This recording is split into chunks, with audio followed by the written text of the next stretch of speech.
DGISPR lieutenant general Ahmad شریف کی news conference. کہا پاک فوج کے خلاف منظم پروپیگنڈے اور جھوٹی خبروں میں اضافہ ہوا. سوشل میڈیا پر فوج اور عوام میں نفرت پھیلائی جا رہی ہے. ڈیجیٹل دہشت گرد بے ضمیر لوگ ہیں. یہ مایوسی اور انتشار کا بیانیہ بناتے ہیں. بیانیہ بنانے والے فوج اور عوام میں درار ڈالنا چاہتے ہیں. بے ضمیر لوگوں پر بہت سرمایہ کاری کی جا رہی ہے. ڈیجیٹل دہشت گردی کے خلاف قانون اس طرح کام نہیں کر رہا جس طرح کرنا چاہیے.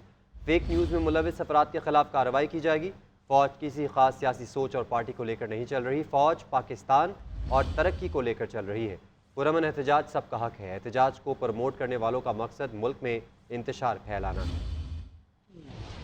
اس موضوع پہ جو فوج کا بڑا واضح موقف ہے، جو 7 مئی کی ISPR کی پریس کانفرنس تھی، اس میں یہ بیان کیا گیا تھا. نہ اس میں کوئی تبدیلی آئی ہے اور نہ ہی آئے گی. ڈیجیٹل دہشت گردی جو ہے، اس کی جو خلاف جو پہلا لائن آف ڈیفنس ہے، دی فرسٹ تھنگ جس نے اس ڈیجیٹل دہشت گردی کو قابو کرنا ہے، اس کا تدارک کرنا ہے، وہ ہے قانون. انفارچونیٹلی آپ کے سامنے ہے کہ جو جھوٹ ہے، پروپیگنڈا ہے، میڈیا میں بھی کسی حد تک، لیکن بہت حد تک سوشل میڈیا یہ بہت زیادہ کیا جاتا ہے. فیک نیوز ڈالی جاتی ہے، غلط تصویریں ڈالی جاتی ہیں، ڈاکٹرڈ امیجز ڈالے جاتے ہیں، عوام کے ذہن میں کنفیوژن ڈالی جاتی ہے، سب کے سامنے غلط بات چیت کی جاتی ہے، کھل کے غلط بات چیت کرتے ہیں، جھوٹ بولتے ہیں. لیکن قانون اس کے اگینسٹ اپنا رستہ اس طرح نہیں بنا رہا جس طرح اس کو بنانا چاہیے. تاہم جو افواج پاکستان ہے وہ اس معاملے کو بہت سیریس لیتی. اس لیے جو بھی شخص، چاہے وہ ملک میں ہو چاہے وہ ملک سے باہر، کسی رتبے پہ ہو، کسی عہدے پہ ہو، اگر وہ افواج پاکستان کے خلاف پروپیگنڈا کرتا ہے، عوام اور افواج کے درمیان خلیج پیدا کرتا ہے، فیک نیوز میں انوالو ہوتا ہے، تو فوج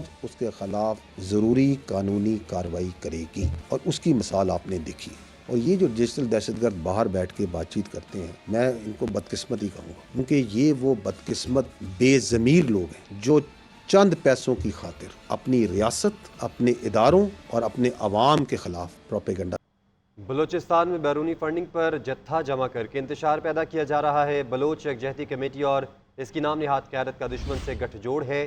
DGISPR لیفٹیننٹ جنرل احمد شریف چودھری کی نیوز کانفرنس. بولے حکومت نے 2 دہشت گرد تنظیموں پر پابندی لگائی ہے. کالعدم TTP کو فتنہ الخوارج کے نام سے نوٹیفائی کر دیا گیا ہے.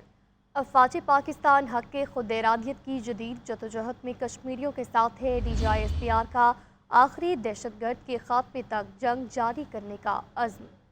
لیفٹیننٹ جنرل احمد شریف کا کہنا ہے کہ دہشت گردوں کے خلاف رواں سال 23,622 چھوٹے بڑے آپریشنز کیے گئے. 15 دن میں 24 دہشت گرد مارے گئے. 7 ماہ میں 129 بہادر افسروں اور جوانوں نے جام شہادت نوش کیا. یہ جو بلوچ یکجہتی کمیٹی ہے، میں آپ کو یہ واضح کر دوں، یہ بلوچ یکجہتی کمیٹی اور اس کی نام نہاد لیڈرشپ دہشت گرد تنظیموں اور کرمنل مافیاز کی ایک پراکسی ہے. It is nothing more than that. اور اس کا کام یہ ہے، اس پراکسی کو ایک کام ملا ہے. وہ کام یہ ملا ہے کہ جو قانون نافذ کرنے والے ادارے، جو ایجنسیز دہشت گردی کے خلاف، کرمنل مافیا اور انلیگل اسپیکٹرم اسمگلرز اور بھتہ خوروں کے خلاف کام کر رہے ہیں، ان کو بدنام کیا ہے، ان کے خلاف پروپیگنڈا. جو بلوچستان میں ترقیاتی منصوبے ہو رہے ہیں ان کو متنازع بنایا. ڈیجیٹل دہشت گردی جو ہے، اس کی جو خلاف جو پہلا لائن آف ڈیفنس ہے، دی فرسٹ تھنگ جس نے اس ڈیجیٹل دہشت گردی کو قابو کرنا ہے، اس کا تدارک کرنا ہے، وہ ہے قانون. انفارچونیٹلی آپ کے سامنے ہے کہ جو جھوٹ ہے، پروپیگنڈا ہے، میڈیا میں بھی کسی حد تک، لیکن بہت حد تک سوشل میڈیا. ہمیں یہ بھی بخوبی معلوم ہے کہ بیرون ملک وہ کون سے ریاستی اور غیر ریاستی عناصر ہیں جو اس کمپین کو پرولیفریٹ کرتے ہیں، اس کو چلاتے ہیں. اس کی مدد دہشت گردوں، ان کے سہولت کاروں کے خلاف سیکورٹی فورسز اور قانون نافذ کرنے والے اداروں کی جانب سے اب تک رواں سال میں 23,622 چھوٹے بڑے انٹیلیجنس بیسڈ آپریشنز کیے گئے، جن میں